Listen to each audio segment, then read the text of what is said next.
All right, everyone, let's get the show started. Welcome to our DevOps office hours. It's July 20th, 2022. My name's Eric Osterman, and I'll be leading the conversation. I'm the founder and CEO of Cloud Posse.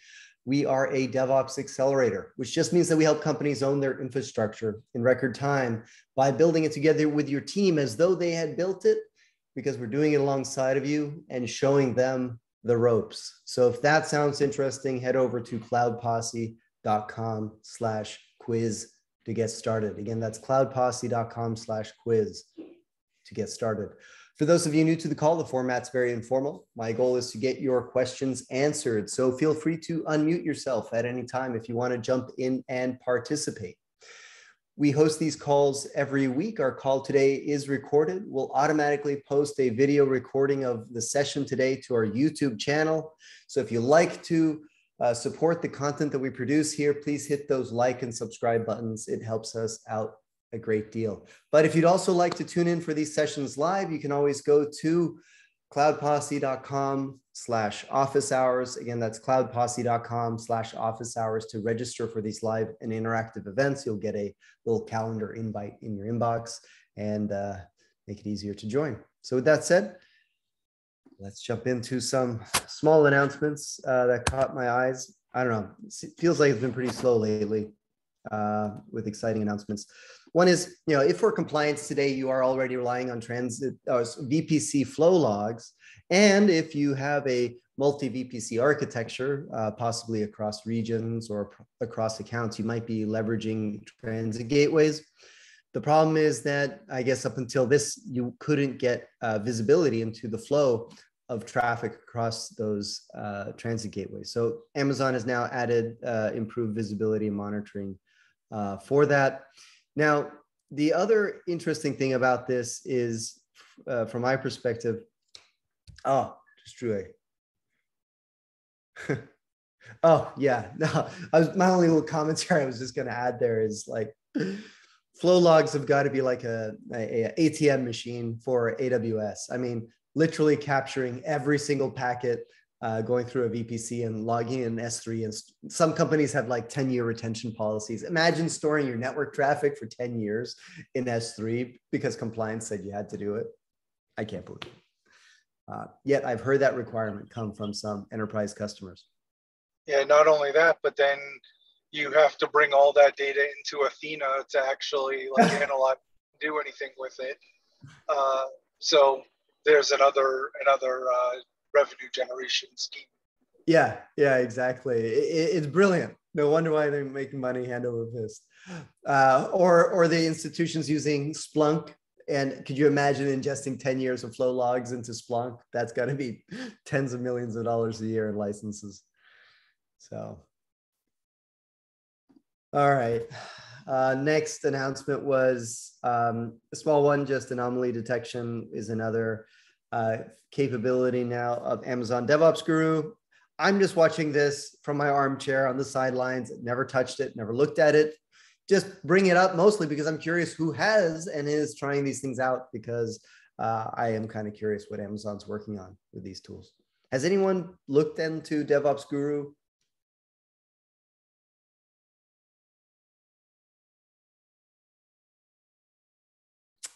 A resounding no comment, at least. All right. So I just arrived. For the record. But you're not new to the club. Welcome back, Ralph. Then let's see here. So the last one was a more exciting announcement in that AWS single sign-on has added support for customer managed policies. Previously, that wasn't possible. Matt, do you want to add some more context on this and some of the problems that would help solve for us?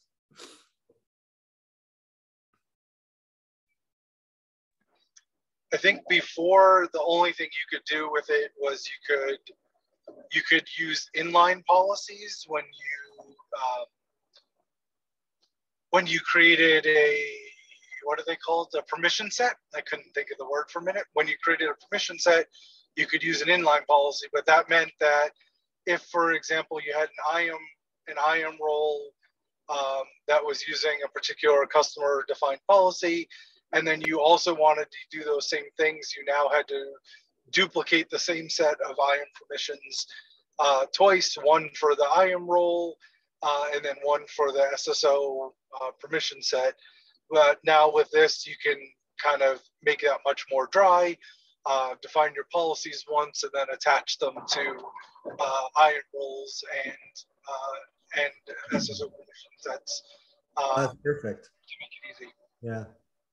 I think that'd be really nice. So we can have more like a centralized catalog of policies and then attach those, whether we're using like the federated IAM model with SAML or AWS SSO. Yeah, or machine like you know, instances, etc. That would also attach to those things. Yeah, that makes sense. Anyone else have something to add to this one?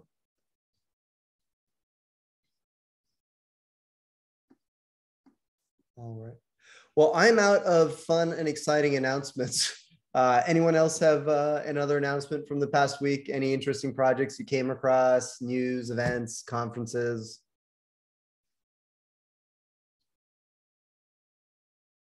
Just checking out the chat. Don't see anything there either. All right. Cool. Well, let's just get into Q&A then. Matt Gowie, I saw your post there. Thought we could bring that one up because it's something that we've had to grapple with over the past couple years as we've been trying to mature our support for AWS SSO and reconcile that with the lack of either API support or Terraform support for doing things. So Matt's question was, speaking of AWS SSO, how are folks finding their implementation of AWS SSO with SAML versus IAM SAML? I've worked with AWS SSO, but it was before it had good Terraform support. And even now that it does have Terraform support, it seems limited. I'd like to hear about any pitfalls and what can or can't be automated today and what to watch out for. So I'm going to take it as a first pass here. The best person to answer a lot of those shortcomings or pitfalls is going to be Jeremy, of course. I think Matt is pretty fully aware on a lot of those as well. The gist of it is with the permission sets is, well, one, the thing that we just covered is that until the announcement now, you had to duplicate your policies and you couldn't reuse them in permission sets. Two is that the permission sets are globally provisioned in every single account, whether or not you're ever going to use it in that account. So it just pollutes it with a lot of unnecessary roles in there that aren't really relevant. So we haven't liked that about it. The other thing is because those roles that it generates are programmatically non-deterministic, if you want to try and reference those in other areas like your EKS auth config map, it was historically more difficult. There is a Terraform data source now to query for IAM role patterns, and that's what we're leveraging now in our EKS module to get around those things. I believe we're, if it's not in the open source, we do it in like our components that we use with Atmos, but that's how we do that. The other challenges that we've had, at least with our initial implementation, so I know Matt Gowie used a lot of the Cloud Posse components and other Terraform modules. If you're using our AWS SSO component, one of the shortcomings with that component to date is if you are defining like 100 or 200 permission sets, the configuration for that is still in one component. So the configuration becomes unwieldy, and we can decompose it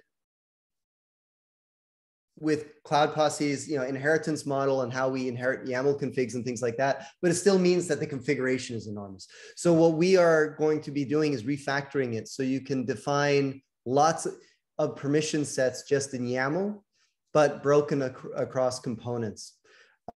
Let's see if I have an example of that in Infra Live, so it's less. Actually, Eric, with the part of the issue of that whole mess is that we also needed to define the IAM policy as part of that, and that's also why it got so big and unwieldy. Yeah. Now, if we refactor that out into creating an IAM policy separately and then just attaching it in a policy that already exists, then that should actually simplify our config significantly. Yeah, that'll definitely reduce the lines of code in the config, but it doesn't reduce the fact that you're configuring 500 different permission sets in one Terraform root state, or a root module rather. Right, but it will take the number of resources that are under the hood and being calculated in every plan and everything down significantly, because every one of these IAM statements is its own resource under the hood. So it has to do all of those things and see if any of those changed every time we plan it. So that should be significant.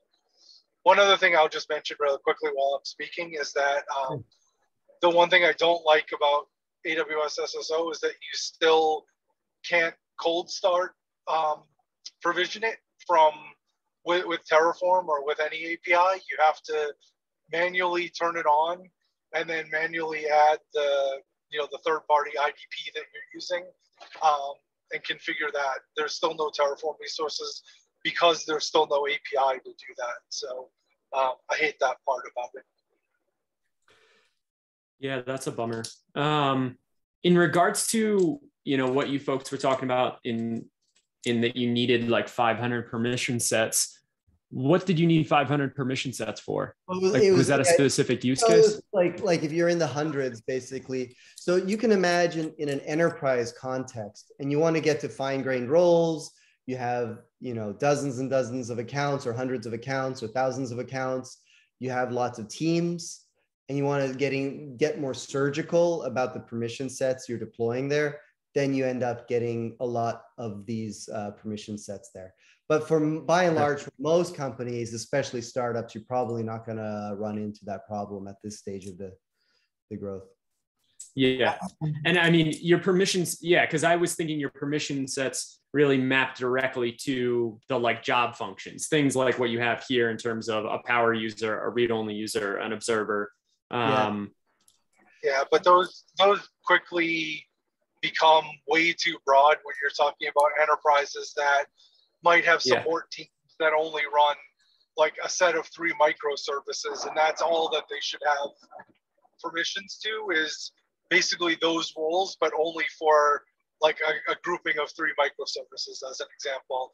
And then when you start to look at all the possible number of combinations that you have in there, the number of permission sets actually explodes pretty quickly. That makes sense. I'm surprised to hear that from you folks, because I feel like maybe you're working with an enterprise customer I don't know about, but I feel like you're startup focused, and that probably wasn't your problem. That's the funny thing, is that we're kind of graduating at this stage, seeing more and more interest from enterprises. Let's just face it, when we started working with Terraform, it was nascent. It wasn't widely accepted. Startups were the early adopters to that curve. Now it's a lot more established. I don't know how many years, 7 years in for us, but I'm guessing, closer to 10 years, whatever, for Terraform. So now enterprises are adopting it, and they're the stuff that you folks have built for enterprises, I feel like you could transform an organization and make them very happy, and they won't even know the goal that they've struck.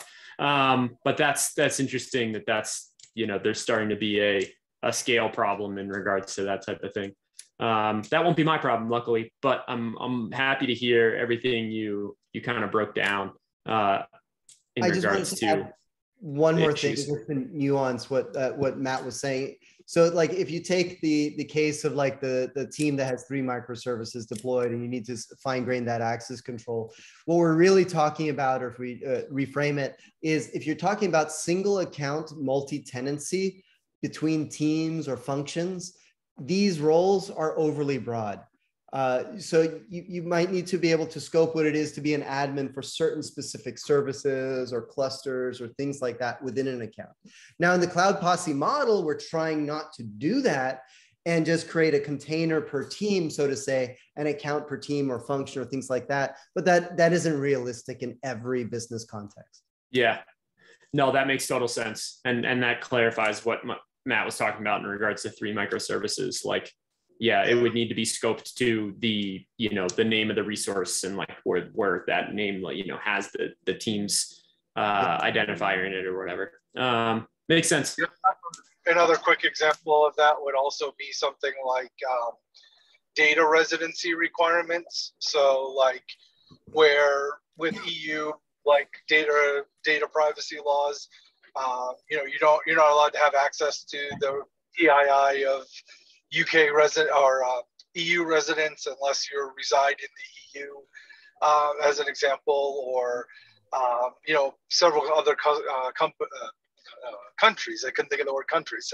Also have some really crazy laws around who can access what when it comes to those laws. So in production accounts, then you need to have these more granularly scoped roles that only gives the proper people access to certain things within those accounts as well. So that's a great consideration. Yeah.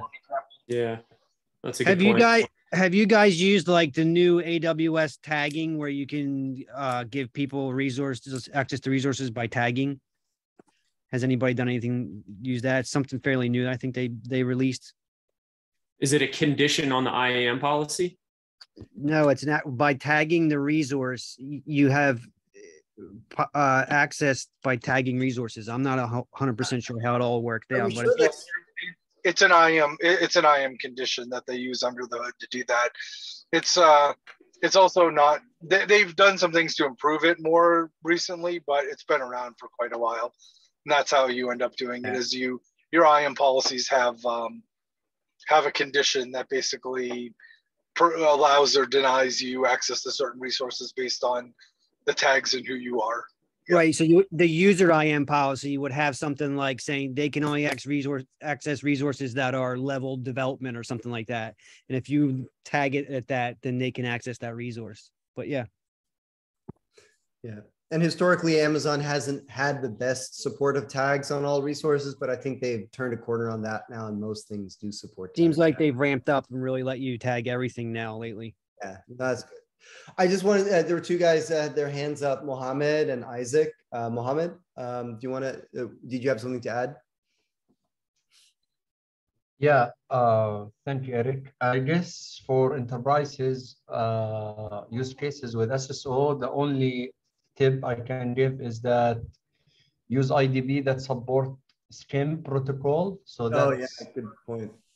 Yeah, you can synchronize your groups, so that will make it really easy. Otherwise, you guys mention everything about the SSO, like have supported with Terraform. You need to do manual stuff first to do, and permission set headache. So yeah, my only tip is that the IDB should be support the SCIM protocol. The only thing is you always have to deploy that SCIM separately as its own standalone service somewhere, frequently at least. I think with Okta and G Suite. No, Google does not support that yet, but yeah, I guess Azure. Yeah.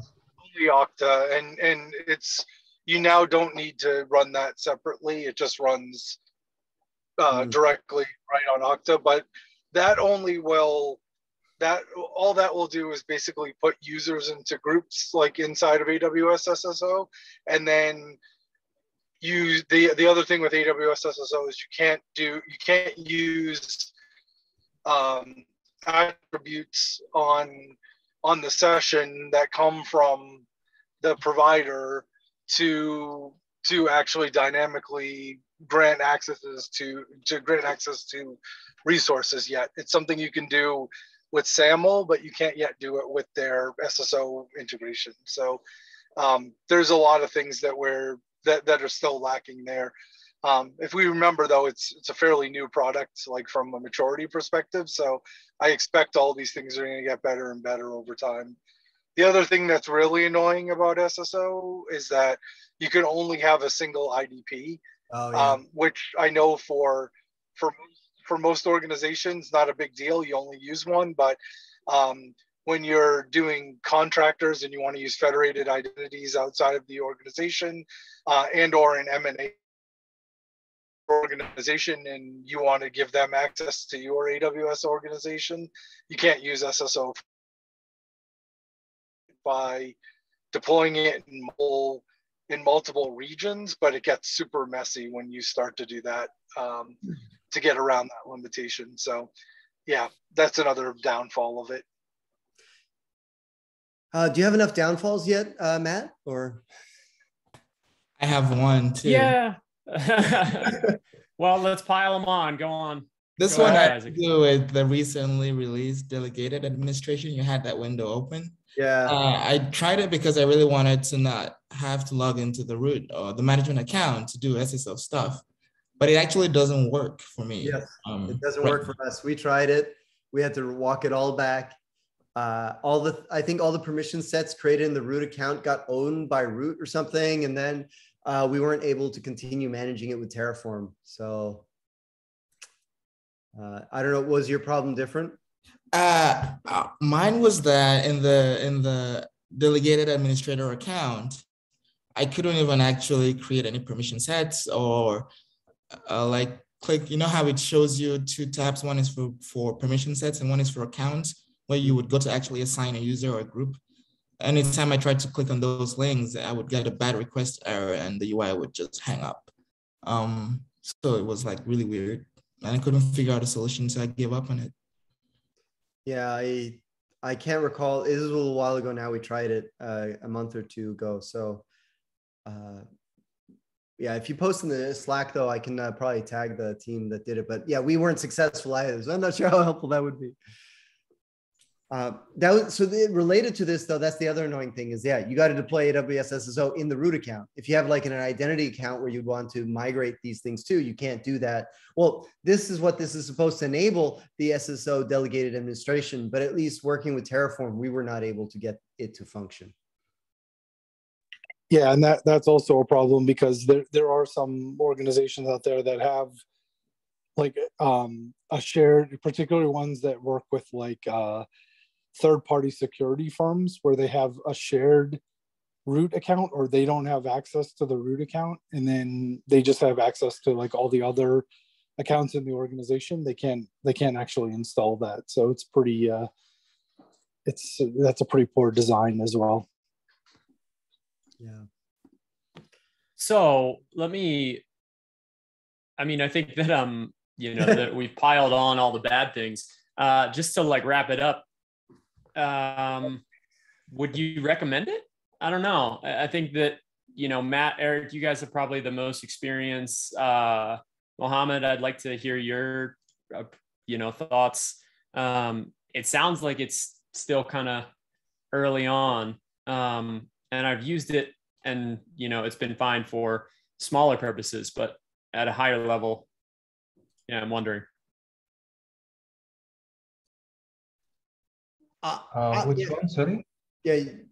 So would you still recommend, so despite all these negatives, would you still recommend an organization use AWS SSO? Unfortunately, yes. Yes. Yes, it's better than dealing with IAM users. Yeah. Well, yeah, but there's also federated IAM, right? So that's what I'm comparing it to. Yeah.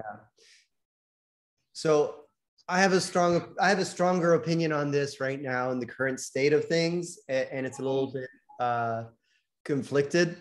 So at Cloud Posse, we're always trying to reconcile Amazon's best practices and approaches and what it does with Control Tower and all of that stuff, with what we are doing at Cloud Posse with Terraform and what we can do with infrastructure as code, and trying to not diverge from what Amazon does. So when you deploy Control Tower, by default, it uses Amazon single sign-on. Therefore, it must be tremendously in use everywhere. And yet we're like, how are you guys doing this? By the way, you're using EKS and you're using SSO. How have you done it? And there are all these warts that people just don't talk about openly and just brush over. At the same rate, I think it makes logins very easy compared to the other approaches. It is good for business users and analysts and people using the Amazon Web Console for doing things. For operations that are single account kind of, you're just going into the console and working in one area, I think it's good. So therefore, if you're using a lot of the Amazon like BI type of tools, maybe it's a better fit.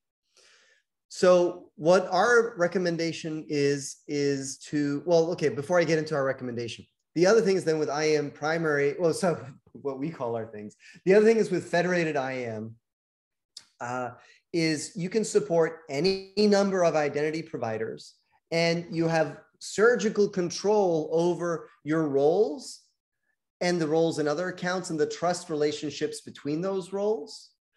And SSO is really only for humans. And yet you as a company need to manage roles cross account for services or other things you do, like automation and GitHub Actions. So the answer is, you don't need AWS SSO. You definitely need everything else I described. But if you're anyways doing it and you have business users, why not tack it on? And now with the customer managed policies, there's more of a reason to tack it on, because it just, it's augmentative to what you're deploying. And one of the things we've started doing now is GitHub OIDC, GitHub Actions with OIDC. And it's kind of elegant how they solve this whole thing. You can deploy another identity provider that trusts GitHub. And now you can give fine-grained temporary, STS credentials to tasks or like steps in your GitHub Action workflows.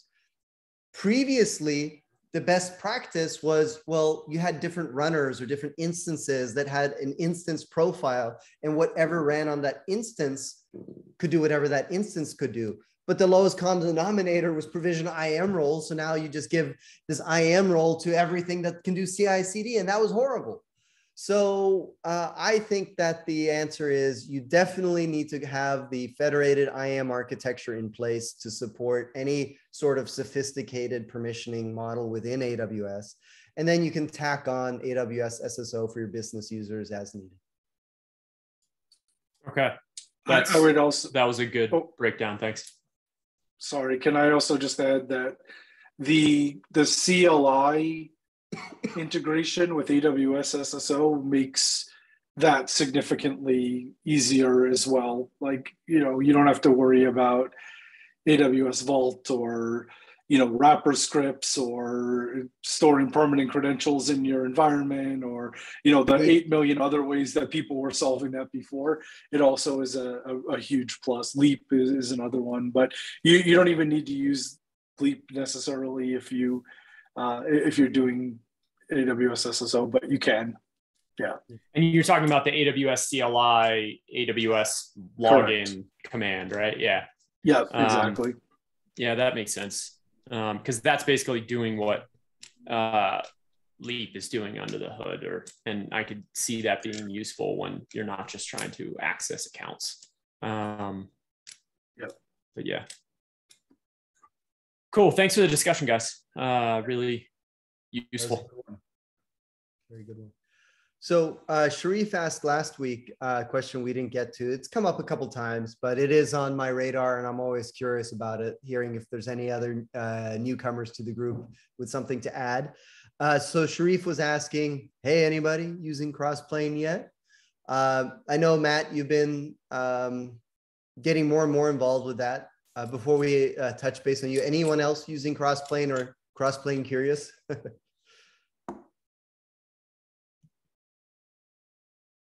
I feel like this question has come up quite a bit, actually. It is. Yeah. Well, it's partially my bias. I'm just like, trying to stick my finger in there, see which way it's going. I want to like it. I want to love it. I just feel like, honestly, when Vlad had his post on like platform teams are dead or whatever controversial post, we talked about it a few weeks ago. It struck a chord with me in a little way. Because then when we saw Gov UK just announced that their platform is shutting down, and the struggles that we've seen continuously in organizations trying to adopt a platform, and the types of companies that succeed at platforms and then the kinds of companies that fail at it. I mean, Netflix has been, Spotify and Netflix have been front runners in talking about the value of a platform. But dude, they got 1,000+ engineers. They can do that type of stuff. And yet the people eating it up almost at a disservice are the smaller companies with 3 guys on a platform team who don't know yet, but they're going to get poached next month and move over to that other company because they're doubling their salary. And then the company is left with this archaic, deprecated, half-finished platform with incomplete documentation and just getting more and more broken by the day.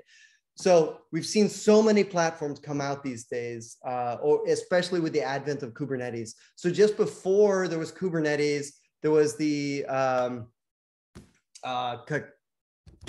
does this happen to me?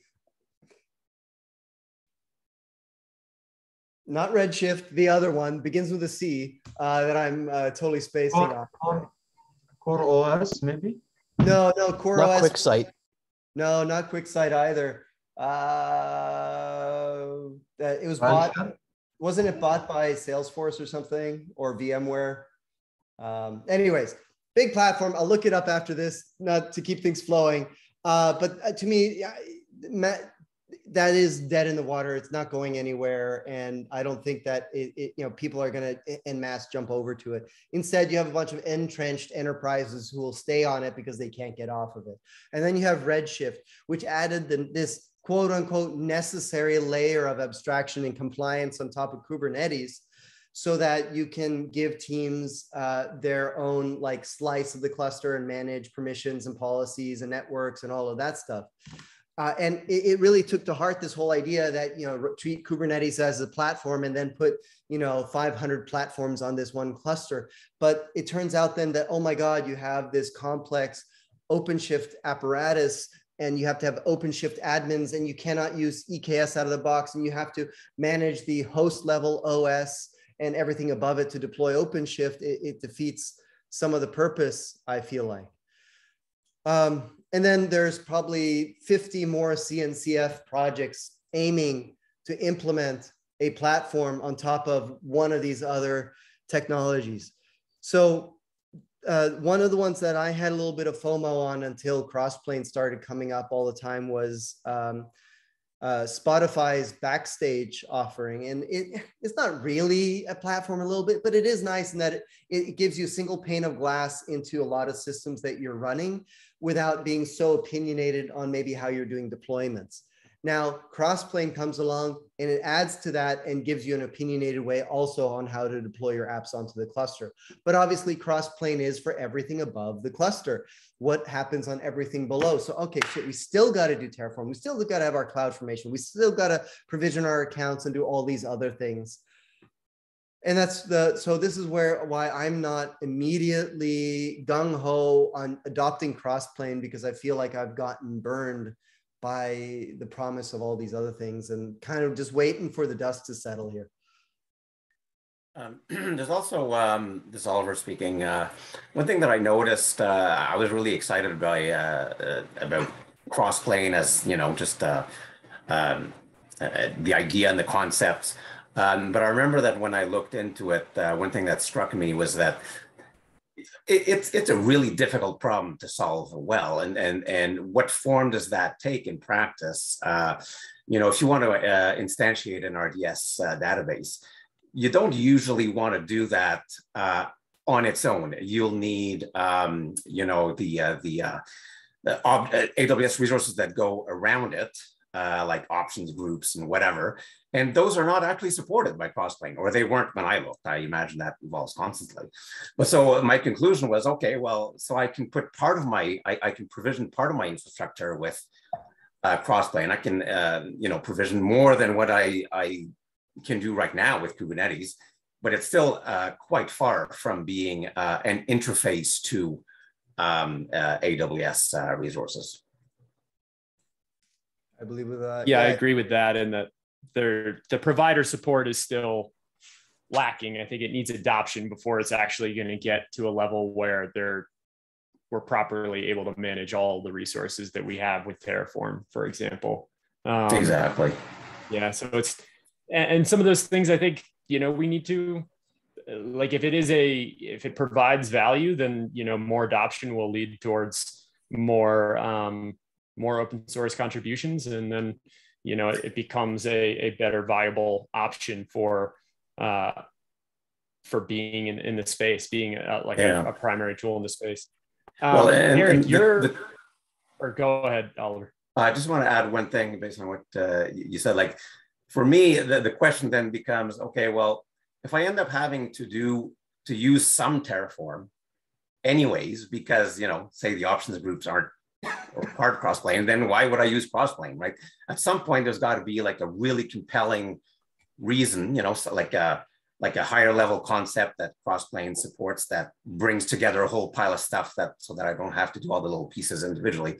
But until that happens, it's just simpler for me to just stick with one tool rather than, you know, bringing in a new tool that adds new dependencies and new bugs and, you know, a new layer. That's an awesome point, because I agree with you, but I think that, you know, one of the things that Crossplane provides is compositions, which are basically, you can equate them to Terraform modules. And, you know, the thing that I'm interested in building at Masterpoint is that there's my consulting company, you know, building, you know, strong compositions that are reusable across organizations that like provide best practices that are open source. And then, you know, you can not have to deal with each resource inside of that composition or, you know, build that out yourself. You just pull in something that spins up you an RDS instance, an RDS cluster that, you know, follows all the things that you want it to do. And you're just specifying a couple of pieces. And I think the important piece there, like the reason why I think Crossplane is really interesting, is that if our application engineers, like we're trying to involve application engineers in the whole ops process, and that's like what DevOps is. If we want them to self-service their own infrastructure, giving them cross-plane compositions to do so is I think it's enabling them to speak the same language, to deal with something they already know how to deal with. Right. And that's what gets me excited about Crossplane, is that, you know, it's that like universal API gets thrown around as like Kubernetes being this system that like, hey, if you know Kubernetes, then you can kind of define various pieces of your infrastructure once your cluster is up that your application is concerned with. And that's where Crossplane fits in for me, is that it's an application team tool to enable them to own their own infrastructure. Yeah, that's cool. Going back to what you were saying, Eric, is that you had a really good rant, and you know, I'm going to rewatch the, you know, video to just like kind of think through it. But I think that it's something I want to talk about more, because I'm interested in, you know, where are you drawing the line, and how does that, you know, in terms of what is a platform and what are you building in regards to a platform, and how that relates to Crossplane, like, because I see. Yeah, I'm interested. What is your thoughts there? Yeah, so first thing, I was trying to think of Cloud Foundry. That's why it was driving me nuts. So Cloud Foundry is kind of like the first pass worth its muster. It got adopted by a lot of large enterprises and has been used at tremendous scale. But I just don't see it like being the cool kid that's going to stand the test of time. All right, so what am I advocating then on PaaS right now and platforms? So I think it's gonna. So I'm actually working on something right now. I'm writing up on this. So I've been spending a little bit more time thinking about it and clarifying my position on it. If I take a step back here, just a story of creation here at Cloud Posse. When it was 2015, we started Cloud Posse, and I was going to finish our reference architecture and platform in about 6 months. And be ready and, you know, be open for business and do everything. And here we are 7 years later, still building away. And, you know, I think we've done an amazing job, but have we solved every problem? No, we haven't. One of those things that we did early on in our implementation, our reference architecture, was a mistake. One of the things we did was when we created a Terraform account, when we created an account with Terraform, an AWS account, we took this hardline stance that like total separation of everything, even repos. So you had a separate account, that meant you had a separate GitHub repo. And in some way, it made a lot of sense, and it was elegant to describe this perfect separation, and that the complete history of an account is in this one repository. And this far predated the concept of GitOps and Atlantis and the level of CICD we have today. So we realized that it was a mea culpa, and we walked away from that in about 2018 or so. And what we decided to do instead of like that was we walked back, we did a monorepo. We decided instead of creating a state bucket per account, let's just hold off on figuring out how we're going to do state bucket architectures until something obvious presents itself. And we ran that way until about a year ago. And now I think we've nailed how to do hierarchical state buckets. I feel like we've nailed how to manage state for complex organizations across lots of accounts. But in order to get to where we are today, we had to pause and let's not try and solve this end to end right now based on the technology available today, based on the limitations of Terraform that exist today, and so forth.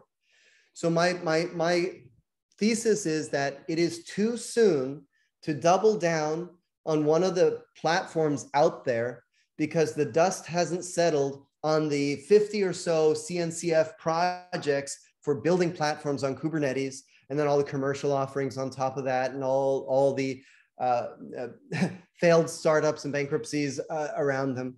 So let's take it back to basics.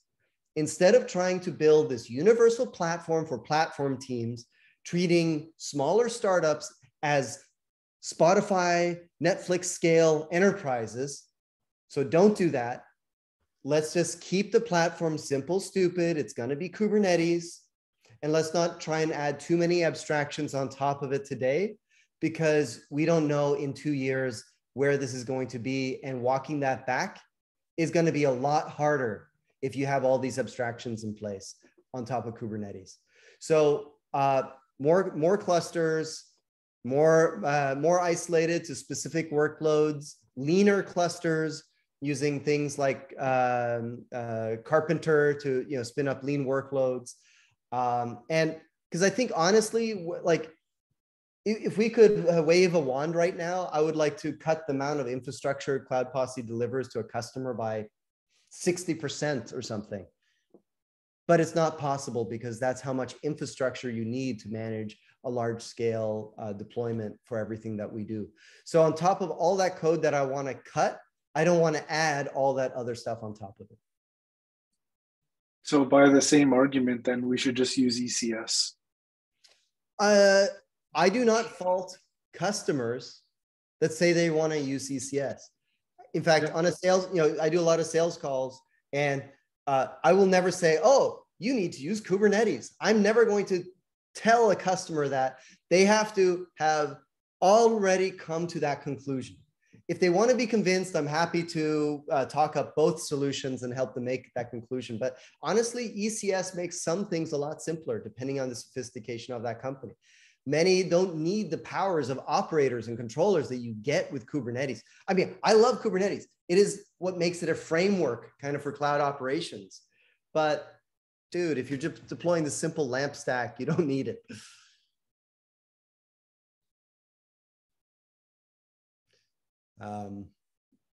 Yeah. There's a lot to digest there. There's a lot to digest there. Yeah. I don't disagree with your thesis. I think that doubling down into a tool like Crossplane or the other, I guess, platform centric tools that are out there, it's possibly early to me that there's, I don't know. I can understand. Let me reconcile where you're at maybe and where we're at. So we take a lot of things for granted. It's kind of like, kids today have no idea what a CD is, right? Like if they're born now, they'll never have seen a CD in their life. Like my parents talking about 8 tracks or something and vinyl records, which are trendy in a retro way now, right? But Cloud Posse is that for like infrastructure. We never had to deal with physical switches, physical servers, physical networking or anything. All of our problems are software defined and can be defined infrastructure as code. But that's gotten to be tremendous now. To do everything, like I was saying, everything we need to do for well-built infrastructure following AWS well-architected framework and terraforming that out and the policies and everything, this much infrastructure. And then we are helping the same customer now with how do you do, so here's my diagram here, right? My 4 layers of infrastructure, I bring it up all the time. So we're helping customers with this, with their platform, with their shared services, and then deploying their applications. And those customers don't have a small infantry of engineers who can focus on that platform and all the different pieces. They got to manage this whole stack themselves. If I was at an enterprise and there was a team responsible for everything up through the platform here, for example, and my team has handed a Kubernetes cluster, I never need to worry about anything below the Kubernetes cluster, kind of like Cloud Posse never needs to worry about anything below the hypervisor. It's a simpler problem. And your concerns are separated. All you need to do is worry about creating a badass platform. You can assume Kubernetes is there. You can assume everything else is there, other people's problems. Then I think it is a great thing to focus on. But that means that you already have a team for all these other things focused on that. And your team can just focus on this little thing, the platform up above. Does that separate it at all for you? No. That makes sense. But then, I get what you're saying, but also what's the alternative for those smaller teams? Maybe you're going along Vlad's line of thought where like, yeah, you should run an app runner. But yeah, I still feel like, I guess if you want to be on Kubernetes at all, like, and a lot of folks do, then you're going to need to deal with, everything below that anyway. So optimizing that flow, I don't know. Yeah.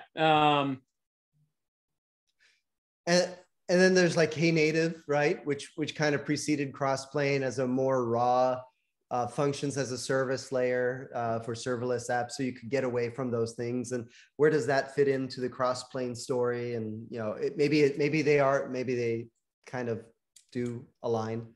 I just think that we're building this really, really tall stack right now. The customer needs to be open to learning all of this new stuff. And if they are, with the right attitude and the right engineers, it'll work out for them. But like, because the other complaints we heard from Sharif last week was like, they've done all this stuff with Helm.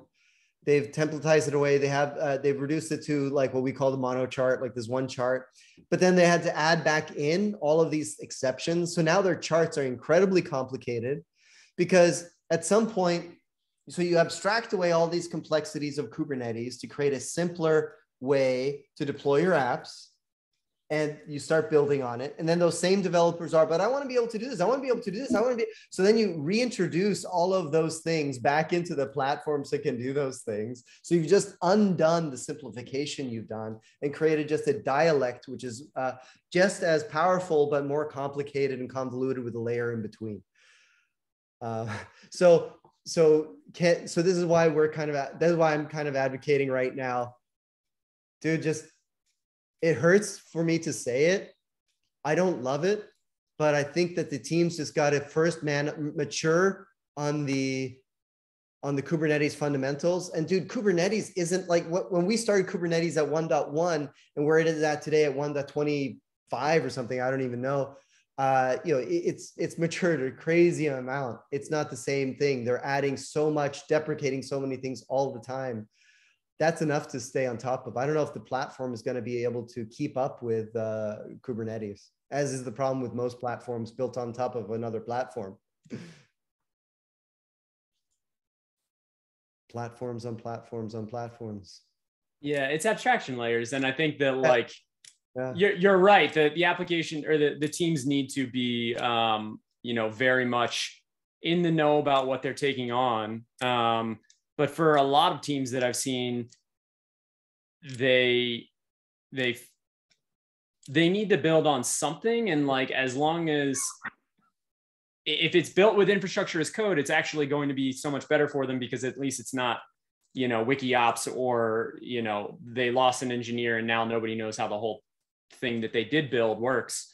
But I totally understand what you're getting at. I'm maybe trying to reconcile that with still what is that, what is their alternative? Because I don't think it's like ECS. I don't think that you get away from complexity with. No, it's not ECS. Yeah. Not the answer. Well, I think one of the things that are challenges of this entire thing that we're discussing is that I would argue that probably only part of the fourth layer of the top layer there, and I'm saying even only part of that layer is really core to what every business is doing, right? Like most people are in business to, because they run, whatever, an app that lets you, buy the latest sneakers or whatever, or, so that you can get food delivered to your house in under 30 minutes or whatever. Like their job, the job of that business isn't to run, Docker clusters and Kubernetes things and monitoring tools and, all of those other things. So every dollar and every in every hour that part of that team spends on doing those things means they're not focusing on what's core to the business. Even though those things are important to the business, it's actually not the core competency of what the business does. So it'd be, I don't know what the ultimate solution is, but eventually we got to get there, right? So that companies whose job it is can deliver this to us, in a simple enough to consume package that we don't feel the need that we need to build it all and own it all ourselves, and we can just run whatever code we want on top of that platform, and it scales and performs and is monitored, et cetera, as we expect it to. Like that's the kind of panacea where we want to move. Yeah. And I think AWS wants that to be App Runner, but we'll see how they do. Well, yeah.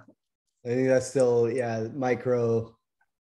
I mean, to some extent, that's what Heroku was trying to be, right, for us. Yeah. But it just didn't do enough, right? So if you actually did Heroku that could scale with reasonable costs and and could sort of further their mission, I don't think we would have the need to do all of these things. I know that's not good news for everyone on this call because most of the people are probably operate at below that fourth layer, or layers 1, 2, and 3, where they spend a good amount of their time and that's how they get paid. But I'm just talking more generally for the industry and humanity on a whole, how much better it would be if we had that. Yeah, I hear what you're saying, and I think that you're describing Kubernetes as a service or something like that. Like if folks wanted to even open up into the complexity of Kubernetes, but you're right in that a lot of companies their business should probably not be building the 3 layers below. Their business should only be focusing on layer 4. It's just there isn't great options for that, and that will be the future probably. Yeah, and like every business, no matter how large, has finite resources and finite funding, human resources and finite funding, and every piece of it that they spend on doing the non-core pieces to their business means they're not advancing their business the way they could be or should be, and that's just sad given that where we are in 2022 that happens so much. So yeah. All right. I just want to acknowledge your question, Andy. I think it'll be hard to answer that specifically based on the technical thing here, but maybe anybody working with API and API gateway and custom authorizers and things like that. If you can check out Andy's question and maybe add any tips, I'm sure he'd appreciate it. Well, wow. Can I just give a one sentence answer that would be really easy? Is that once it's authenticated, continue to pass the authentication token in the header between services, and then have the services validate with the authorizer that those tokens are valid, and then you get protection all the way down, and I can go into it much more in depth on Slack if you have questions. Thanks, Matt. I think that'll be helpful. So, wow, that was a intense conversation today. Thank you so much, everyone, for participation, and Matt, Gowie, and Sharif for always bringing interesting questions to the table for us to discuss. Anybody who is interested in dabbling with Crossplane, I do recommend you reach out to Matt Gowie at masterpoint.io. He is working on building up a competency around Crossplane, which is this new platform here for everyone. So with that said, if you haven't already subscribed to our YouTube channel, go to youtube.com/cloudposse. Again, that's youtube.com/cloudposse, and subscribe. It helps us out a great deal. We are, I think, just on the verge of breaking 1,000 subscribers, which opens up new possibilities for us at Cloud Posse. If you haven't connected with me yet on LinkedIn, go to linkedin.com/in/Osterman and connect. I love connecting with all of you and seeing what you're up to. And if you would like to talk to Cloud Posse about your problems, about your next platform that you're trying to build or not build, definitely would love to hear from you. Go to cloudposse.com/quiz, cloudposse.com/quiz, and book a session. You'll talk with me directly, and we'll go through your problems. Thanks a lot, everyone. Talk to you next week. Same time, same place, except for I'll be in Sweden, so I won't be in the same place, but same Zoom. So see you then. Bye.